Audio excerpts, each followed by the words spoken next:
નવરાત્રી પહેલા હિન્દુ સંગઠનો સક્રિય।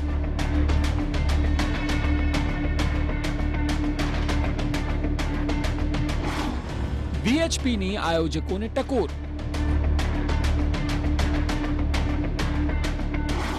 વીએચપીએ કહ્યું, અન્ય ધર્મના વ્યક્તિ પ્રવેશવા ન જોઈએ। જી હા, આપે બરાબર સાંભળ્યું। બજરંગ દળ અને વિશ્વ હિન્દુ પરિષદના તમામ લોકોએ ગરબા આયોજકોને સાદી અને સરળ ભાષામાં ટકોર કરી છે કે ક્યાંય પણ ગરબાના મેદાનમાં કોઈ પણ અન્ય ધર્મનો વ્યક્તિ પ્રવેશવો જ ન જોઈએ। આંતરરાષ્ટ્રીય હિન્દુ પરિષદના નેતા પ્રવીણ તોગડિયાએ તેમના અલગ જ અંદાજમાં કહ્યું કે ક્યાંય કોઈ આયોજનમાં અન્ય ધર્મનો વ્યક્તિ આવવો ન જોઈએ। નવરાત્રિ આવી રહી છે ત્યારે આપણે ધ્યાન રાખીએ કે આ અંબા માતાની આરાધનાનો પર્વ છે। આ નવરાત્રિના કોઈ કાર્યક્રમમાં કોઈ વિધર્મીને આવવા નહીં દેવા। લોકો પણ ધ્યાન રાખે અને પોલીસ પણ ધ્યાન રાખે અને ગાવામાં પણ કોઈ વિધર્મીને આપણે નહીં બોલાવવા જોઈએ।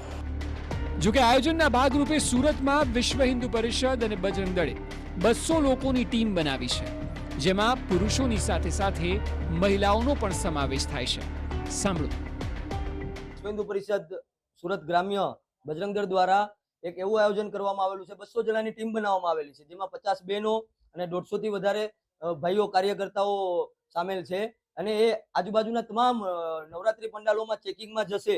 જો કોઈ વિધર્મી ત્યાં મળશે અમને તો બજરંગ દળની રીતે કાર્યવાહી કરશે। જો કે આટલું જ નહીં, પરંતુ વિશ્વ હિન્દુ પરિષદ દ્વારા કહેવામાં આવ્યું છે કે નવરાત્રીના દરેક આયોજનોની આસપાસ અલગથી કેટલીક બાબતોનું ધ્યાન રાખવું જોઈએ, જેમ કે દરેક ગરબા રમવા આવતા વ્યક્તિના કપાળ પર તિલક કરવું, એ સિવાય ગૌમૂત્રનો છંટકાવ કરવો। સાંભળો શું કહી રહ્યું છે વિશ્વ હિન્દુ પરિષદ અને બજરંગ દળ।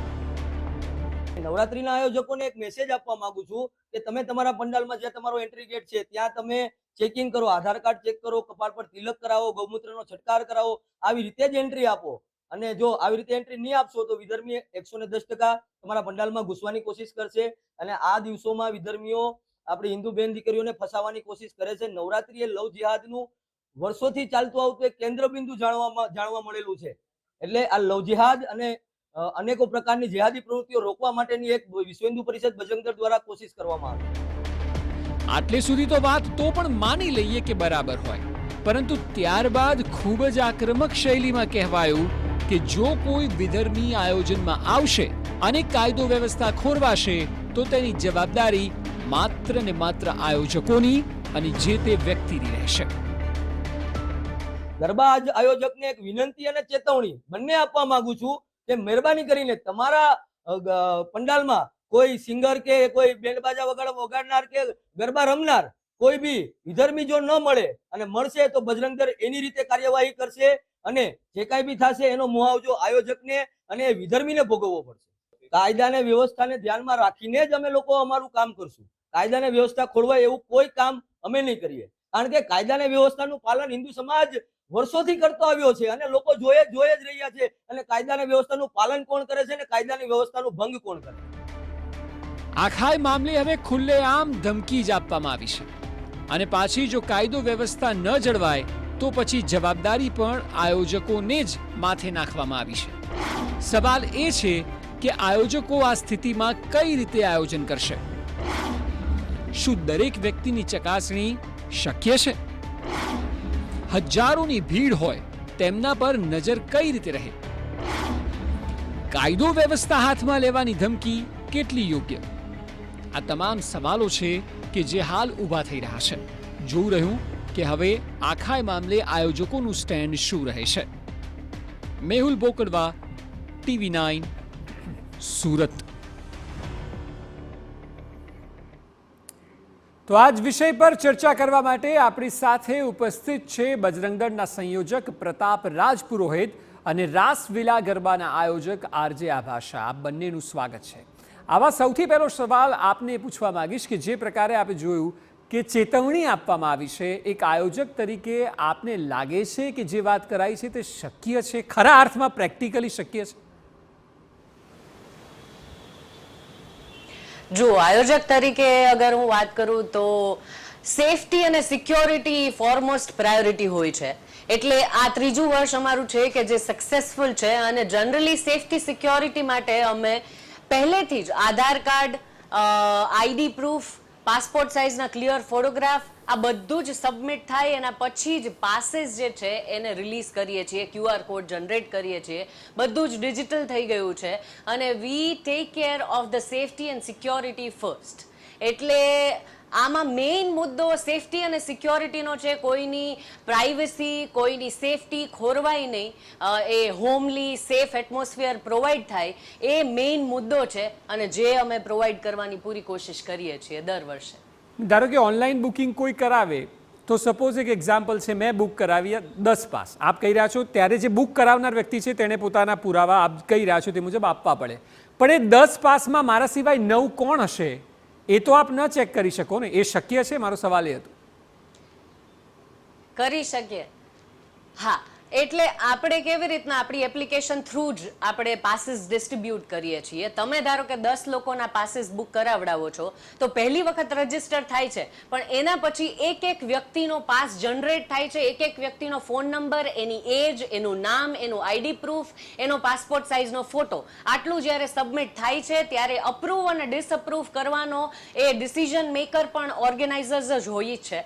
એટલે જો એના આગલા રેકોર્ડમાં કંઈક એણે ખોરવ્યું હોય વાતાવરણ કે બરોબર બિહેવિયર ન હોય તો એ ડિસઅપ્રૂવ કરવાની જવાબદાર, આઈ મીન એ રિસ્પોન્સિબિલિટી કે પછી એ હક પણ અમારો હોય છે. એટલે અમે અપ્રૂવ ડિસઅપ્રૂવ એના પછી જ કરીએ છીએ. જો ફોટોગ્રાફ કે આઈડી પ્રૂફ પણ બ્લર હોય, ક્લિયર ના હોય તો પણ એ અપ્રૂવ નથી કરતા. એટલે જ્યાં સુધી એ બધા જ પુરાવાઓ આપણી પાસે, આપણી સમક્ષ ના આવી જાય ત્યાં સુધી એ લોકોનો QR કોડ જ જનરેટ નથી થતો જે એને ગ્રાઉન્ડ પર એન્ટ્રી આપે છે. જી પ્રતાપભાઈ, આપને એ પૂછીશ કે આપ જે કહી રહ્યા છો ગુજરાતમાં આટલા બધા ગરબાનું આયોજન અસંખ્ય થાય છે જે કાઉન્ટ ન કરી શકાય, આ તમામ જગ્યાએ જે પ્રકારની વાત કરવામાં આવી છે તો નજર રાખશો કેવી રીતે? કારણ કે દર વર્ષે આ પ્રકારની વાત થાય છે. જો કે આપની વાત કેટલી યોગ્ય કેટલી નહીં એ તો આગળ ચર્ચામાં આપણે લઈશું. પહેલો સવાલ એ કે બજરંગ દળ શું કહી રહ્યું છે આખા આયોજનને લઈને? જેમ કે દર વર્ષે આટલા મોટા ગરબા આયોજકોના પંડાલમાં ગરબા થાય છે, એમાં અમે દર વર્ષે ગરબા આયોજકોને એમ કહીએ છીએ કે તમે બધા ફિઝિકલી પાસ કે ઓનલાઈન પાસ જે આપો છો એમાં તમે આધાર કાર્ડના પુરાવા ચોક્કસની લેશો, જેની રીતે કંઈક અસામાજિક તત્વ કે વિધર્મી કે કોઈ બી ગેરપ્રવૃત્તિ થાય તો એમાં પોલીસ એને સરળતાથી જાંચ કરી શકે. હવે ગરબા પંડાલમાં અમારે સુરતમાં જેટલા બી ગરબા પંડાલ છે એમાં 7 જિલ્લાની ટીમ, જે બજરંગ દળ 7 જિલ્લામાં વેચાયેલો છે કે 7 જિલ્લામાં ટીમ છે, એવી રીતના જે વિસ્તારમાં ગરબા પંડાલ હશે એમાં બધા અમારા બજરંગ દળના કાર્યકર્તા 50 કાર્યકર્તાઓની બધા જિલ્લામાં ટીમ બનાવેલી છે. એ ખેલૈયાના રૂપે પંડાળમાં હશે જ, અને જે કોઈને પણ એવી ગેરપ્રવૃત્તિ કે અસામાજિક તત્વ જેવું કંઈક લાગશે તો એના વિરુદ્ધમાં પોલીસ હારે સંકલન કરીને એમે જવાબ આપવામાં આવશે. જી બિલકુલ, આપ બંને જે વાત કરી રહ્યા છો તે વાતને આગળ પણ વધારીશું, પરંતુ હાલ સમય થયો છે એક બ્રેકનો.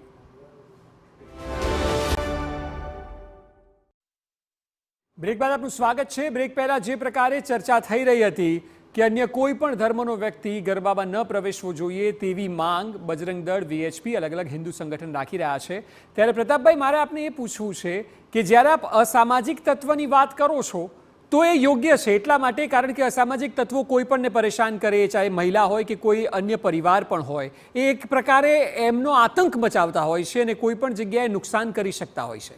પરંતુ જ્યારે આપ પહેલેથી જ એવું નક્કી કરી લો કે વિધર્મી એટલે કે જો હું હિન્દુ નથી તો એવો કોઈ પણ ધર્મ, જેમાં મુસ્લિમ આવી ગયા, ક્રિશ્ચિયન્સ આવી ગયા, શીખ આવી ગયા, બધા જ આવી ગયા, હવે વ્યક્તિ ખરાબ હોય તો બરાબર, આપ ધર્મના આધાર ઉપર ભેદભાવ કરશો તો આ તો બંધારણીય પણ આપ ગુનો કરી રહ્યા છો. આપ કઈ રીતે નક્કી કરશો?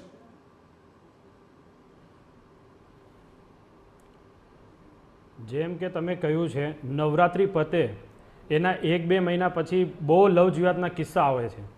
એ બધા લવ જિહાદના કિસ્સામાં બધા જે ધર્મના હોય એ બધાને ખબર જ છે કે કયા ધર્મના છે. અમે જ્યારે બી છોકરીઓ જોડે અને અમારી બહેનો જોડે અમે સંકલન કરીને એમની વાત પૂછીએ છીએ કે ભાઈ તમે ક્યાંથી કોન્ટેક્ટમાં આવ્યા હતા અને આનું શું નામ છે, તે ત્યારે બધા એમ જ કહે છે કે અમે નવરાત્રિમાં ભેગા થયા હતા, નવરાત્રિમાં મળ્યા હતા, કે નવરાત્રિમાં ફોટો મેસેજ આ બધા એક્સચેન્જ થયા હતા. અને ત્યારે પછી દોસ્તી થઈ અને જ્યારે એમનું નામ પૂછવામાં આવે છે એ સર્વે સમાજને ખબર છે કે કયા ધર્મના છોકરા હોય છે. એ જ પ્રમાણે અમે એમ કહીએ છીએ કે હિન્દુના સિવાય કોઈ બી બીજા ધર્મના આ નવરાત્રિના પાવન ધર્મના પંડાળમાં માતાજીની સાધનામાં ફક્ત હિન્દુ જ હોય અને સનાતન જ હોય, બીજા કોઈના ધર્મ ચાલશે નહીં. નહીં તો ધારો કે કોઈ અસામાજિક તત્વ હિન્દુ સમાજનું હોય તો શું કરશો? ચલાવી લેશો? એને પણ કાનૂની કાર્યવાહી કરવી જોઈએ. જે કદાચ એ કાંઈક ભૂલ કરે અને એની ભૂલ હોય તો એને બી બજરંગ દળ સાંખી લેવામાં આવશે નહીં. એને પણ અમે કાનૂની સારે રહીને સંકલન કરીને એને પર જે કાર્યવાહી થશે એ કાર્યવાહી કરશું.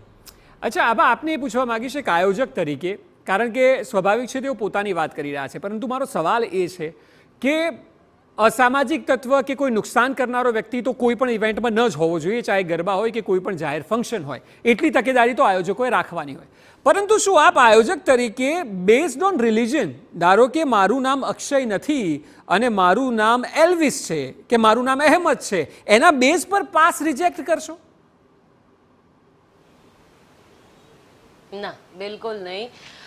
એવું માનીએ છીએ કે આ જુઓ, જેવી રીતે એમણે વાત કરી કે નવરાત્રી પછી લવના કેસીસ આવા બહાર આવે છે, તો શું તમે નવરાત્રી પછી એ સેમ ધર્મના લવના કેસીસ બહાર આવેલા નથી જોયા ક્યારેય? મેં તો મારી સામે બહુ બધી લવ સ્ટોરીઝ છે કે જે નવરાત્રીમાં જ શરૂ થઈ હોય, એ સેમ ધર્મમાં જ હોય, એ પણ હેરાન થતા હોય. So it is all depend upon the person, not the ધર્મ.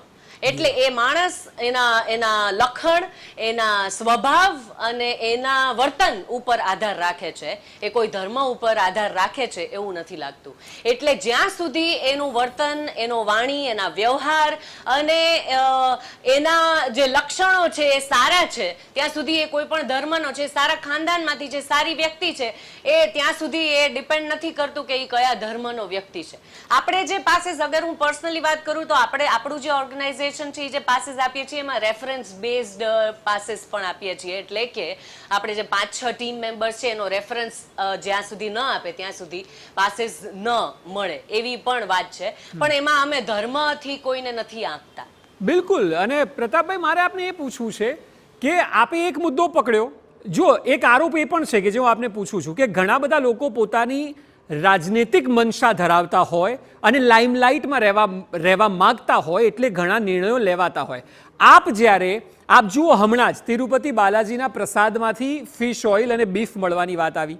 એ સિવાય રોજે રોજ મહિલાઓ વિરુદ્ધ થતા અત્યાચારો પણ આપણે ગણીએ કે જ્યાં ગેંગરેપ જેવી ઘટનાઓ ઘટે છે, ત્યારે આપ કોઈ સંગઠન કેમ બહાર નથી આવતું મહિલાઓને બચાવવા માટે? અને માત્ર એક તહેવાર 9 દિવસનો આવે ત્યારે એવા નિવેદન આપવામાં આવે છે કે લાઇમલાઇટમાં રહેવાય, આવું કેમ? જેમ કે બહેને એમ કીધું કે લવ સ્ટોરીના કિસ્સા હિન્દુ સમાજના બી બહુ બધા આવતા હોય છે, તો મારે બેનને એમ જણાવવું છે કે બેન, જે હિન્દુ લવ સ્ટોરીના જે કિસ્સા આવતા હોય તો એમાં એ લોકોને ઘરમાં પણ બધાને જાણ હોય કે એ લોકો કહે, પણ બીજા સમાજના જે છે એ લોકોની મનસા ને એ લોકોનો ઉદ્દેશ્ય શું છે એ આખું સમાજ જાણે છે. હિન્દુ સમાજના કોઈ બી લવ સ્ટોરીમાં આવા કિસ્સા નથી આવતા કે નામ બદલીને એની હારે લવ જિહાદ કરે અને પછી ખબર પડે કે આ કોઈ બીજા જાતનો છે. પ્રતાપભાઈ, આપણે છે ને આપ જે વાત કરી રહ્યા છો સમયનો થોડો અભાવ છે. મારો જે સવાલ હતો જો એનો જવાબ આપ આપી શકો તો, કે અન્ય જ્યારે આપણે 9 દિવસ બાદ કર્યા બાદના જે હિન્દુ સમાજમાં જે પણ ગતિવિધિઓ થાય છે અન્યાયના ભાગરૂપે, ત્યારે કોઈ સંગઠન બહાર કેમ નથી આવતું? એમાં બજરંગ દળ ને વિશ્વ હિન્દુ પરિષદને જેટલા બી જે તમે કહો છો કે આવા બધા કંઈક ગેરપ્રવૃત્તિ થાય છે ત્યારે બી વિશ્વ હિન્દુ પરિષદ. અચ્છા, હમણાં ગઈકાલે 4 રેપના કિસ્સા આવ્યા. 4 આપણે ધર્મમાં નથી જોતા, પરંતુ 4 આરોપીઓ જે છે તે હિન્દુ ધર્મના હતા અને પીડિતા પણ હિન્દુ ધર્મની હતી. આવા અનેક દૂષણો રોજ થઈ રહ્યા છે. આપને નથી લાગતું કે તેના પર કામ થવું જોઈએ?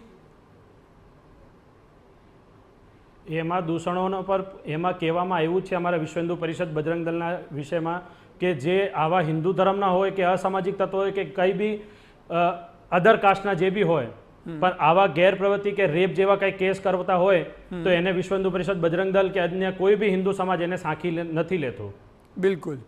ચલો, આપની વાત રાખી, આયોજક તરીકે આભાએ પણ પોતાની વાત રાખી. એક વાત ચોક્કસ છે કે જે માંગ છે એ વિધાઉટ ડાઉટ ગેરબંધારણીય છે. આભાર આપ બંનેનો ચર્ચામાં જોડાવા બદલ. તો જે પ્રકારની સ્થિતિ સર્જાઈ છે તેમાં વાત એવી કરાઈ છે કે કોઈ પણ અન્ય ધર્મનો વ્યક્તિ એ ધર્મને કારણે તેને પ્રવેશ ન મળવો જોઈએ. ગુજરાતની જનતાએ વાતને સારી રીતે જાણીને સમજી શકે કે આ માંગ કેટલી યોગ્ય છે. જો કે કેટલોક એક પક્ષ એવો પણ છે કે જે આ માંગ સાથે સહેમત છે કે આવું થવું જોઈએ. એક પક્ષ એવો છે કે જેને કાયદાની વિરુદ્ધ આ નિર્ણયને માને છે. જનતાએ નક્કી કરવું.